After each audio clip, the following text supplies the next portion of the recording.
ఈరోజు చంద్రబాబు నాయుడు సూటిగా అడుగుతున్నాను, పెన్షన్లు తీసుకునే వయసు, నీ వయసున్న అవ్వ తాతలు ఇలా ఇబ్బంది పెట్టడం నీకు భావ్యమేనా?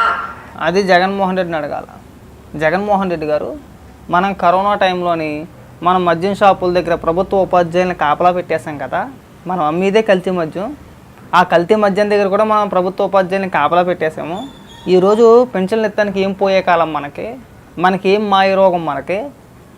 సచివాలయ ఉద్యోగులు ఉన్నారు, ప్రభుత్వ ఉద్యోగులు ఉన్నారు, ప్రభుత్వ ఉపాధ్యాయులు ఉన్నారు, ఇంతమంది ఉన్నారు మన దగ్గర. మరి నీకు ఏం పోయే కాలం అయ్యా జగన్మోహన్ రెడ్డి? ఆ ముసలోళ్ళని ఎండలో తిప్పిస్తున్నావు, వాళ్ళ ప్రాణాలు కోల్పోతున్నారు అక్కడ. నీ బొత్తికట్ల సిగ్గు సెరవు ఏమన్నా ఉందా?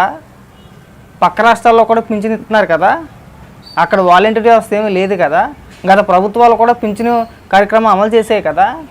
మరి నీకేం పోయే కాలం అయ్యా జగన్మోహన్ రెడ్డి అని నువ్వు జగన్మోహన్ రెడ్డిని అడగాల, చంద్రబాబు నాయుడు గారిని కాదు. అర్థమైందా?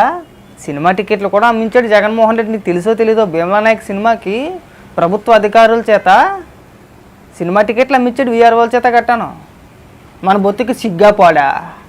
వాడుకోవచ్చు కదా, దానికన్నా నామూసియా. మద్యం షాపుల దగ్గర కాపలా ఉన్నారు కదా ప్రభుత్వ ఉపాధ్యాయులు, వీఆర్ఓలు ఏమో భీమలా నాయక్ సినిమా టికెట్లు అమ్మారు కదా, ఏదో బ్లాక్ టికెట్ అమ్మేలాగా. వాటికన్నా నామూసియా ఇప్పుడు పింఛన్ ఇస్తేని వాడుకోవచ్చు కదా. కానీ వార్డన్న ఎందుకు వార్డంటే, ఎన్నికల టైం దగ్గర పడింది, గత నెలలోనే అలాగే చేశారు, ఇంకొక మహా అయితే ఇంకొక 10 రోజులు ఉంది ఓటింగ్కి, ఇప్పుడు కూడా అలాగే చేయాలి. ఎంతో కొంతమంది ముసలోళ్ళు ముతకోళ్ళు ఎంతో కొంతమంది చచ్చిపోవాలా. వాళ్ళు చచ్చిపోతే వాళ్ళ శవాలను ఫోటోలు తీసేసి మన అఫీషియల్ పేజీల్లోని, మన సాక్షి టీవీలోని ప్రచారం చేసేసుకోవాలా. చంద్రబాబు నాయుడు గారి వల్ల వీళ్ళు చనిపోయారని చెప్పేసి అని.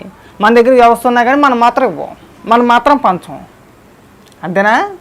జనాలు లేచిపోవాలి ఎటు తిరిగినా. కానీ గత ప్రభుత్వాలు అమలు చేసినవి ప్రస్తుతం పక్క రాష్ట్రాల్లో కూడా పింఛన్ కార్యక్రమం అమలు ఎత్తున్నారు, పింఛన్లు ఎత్తున్నారు. అక్కడేం వాలంటీర్ వ్యవస్థ ఏమీ లేదు, అవునా? ఒక పక్కన మన నాయకులు, మన చెంచగాళ్ళేమో వాలంటీర్లు అందరూ కూడా మా కార్యకర్తలే, మీరు రాజీనామాలు చేసి వైసీపీ కండువా మెల్ల వేసుకుని ప్రచారం చేయండి, మళ్ళీ మన అధికారంలో రాగానే మీ వాలంటీర్ పోస్ట్ మీకు ఇచ్చేస్తాం మేము, ఎరగదీసేద్దరిగినప్పుడు అని చెప్పేసి అని ఒక పక్క మన పనికిమాల వాళ్ళందరూ కూడా ప్రచారం చేస్తూ ఉంటారు. జగన్మోహన్ రెడ్డి ఇలాంటి ఆర్టిస్టులను తీసుకొచ్చి ఇంకేముందో చంద్రబాబు నాయుడు గారి వల్ల ఎంతమంది చనిపోతున్నారు. వాళ్ళు ఒక పక్క మీ కార్యకర్తలు అని చెప్పేసి మీరే ప్రచారం చేస్తారు. మరి మీ కార్యకర్తలు అయినప్పుడు ప్రభుత్వ కార్యక్రమాలు ఎలా పాల్గొంటారయ్యా? ఎలక్షన్ కూడా అమల్లో ఉన్నప్పుడు ప్రభుత్వ కార్యక్రమాల్లో వైసీపీ కార్యకర్తలు ఎలా పాల్గొంటారు కదా. మరి ఆ మాత్రం ఇంగిత జ్ఞానం మీకు ఉండాలి కదా. ఇవ్వాలనుకుంటే ఇవ్వచ్చు, ఎందుకు ఇవ్వలేడా? కానీ ఏంటంటే డ్రామాలు అంతే. ఎలక్షన్ టైం కదా, ఎవరో ఒకరు పోకపోతే అన్నకి నిద్ర పట్టదు, మీకు పని ఉండదు, నువ్వు ఒకదాని తయారయ్యో మాకు. కాబట్టి రోజా గారు జగన్మోహన్ రెడ్డిని అడిగివన్నీ బాగా సెట్ అవుతాయి, ఓకేనా? పెద్ద మాటలు వద్దు ఇంకా.